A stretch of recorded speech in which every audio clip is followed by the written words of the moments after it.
Hi, I'm Steve Smith of Hillbilly Mojo. Today I'm going to talk a little bit about rainwater collection and water distribution. So, if you live in areas like I do where sometimes water can be a little bit scarce and you've got livestock that depend on it, sometimes you got to get a little bit creative. Well, we used to have a pond right back over there. We had a drought last year and it did evaporate. A few other tanks around, other landowners lost their tanks as well. But we took some measures. We also were fortunate enough to have a well, an old well, that when we got here on the property it was full, but it was depleted quite quickly. I don't know if the well is down in the water table or not because it's relatively shallow. It's only about 18 feet. So what we've done is we have started collecting rainwater off of an old barn that was here when we got here. It's old, dilapidated, but that roof still collects water.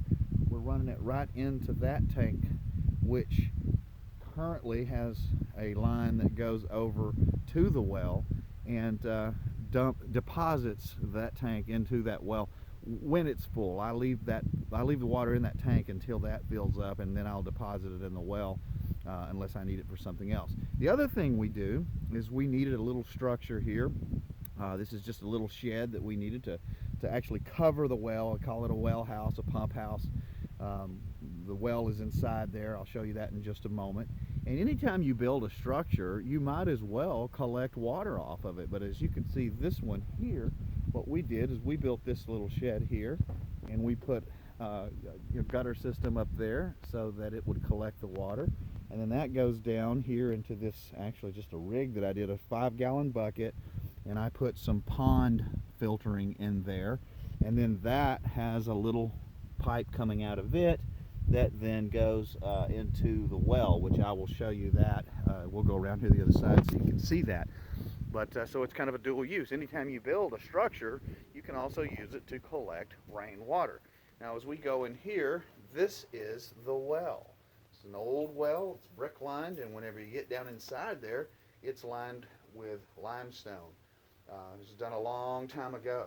So what we did was we put a pump, a bladder tank pump, on the well, and we draw that out. Our lines are buried, and then that line goes over to our water tower, which is right over here. I'll show you that. This is our big water tower here. We built this, and all that's in there is basically one of those big white bladder tanks that I showed you over there. Well, there's another one inside there, and the line is buried under the ground and then comes up the side and goes up to the top, and the water is then deposited in this tank, which is elevated, so that we have a manifold here, and that line goes down into the ground, follows through over here to the other side of the fence, where it deposits water into that tank right there. As you see, we got a little calf over there, a heifer, or no, that's my little bull, getting a drink of water. But that is how we distribute water out to our animals, and how we combat drought is by collecting the rainwater both off of the barn roof and the shed roof, depositing it into the well, and then we draw it out of the well. So we're always replenishing our water source every time it rains, and we don't let any water go to waste. And that way we keep our animals good and hydrated, and that's what works for us.